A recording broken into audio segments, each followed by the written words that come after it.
เยอะอย่างนี้นะว่าแต่ว่าสนามเท่าไหร่เป็นจังหวัดมีสอบให้จะได้แม่แล้วอันเหมือนก็สามารถ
ฤทธิ์พายุครับสักประมาณครึ่งชั่วโมง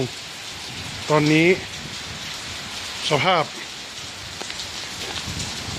ปิวว่อน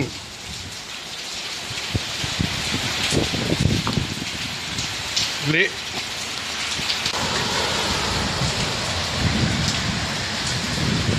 แล้วแต่เศษขยะ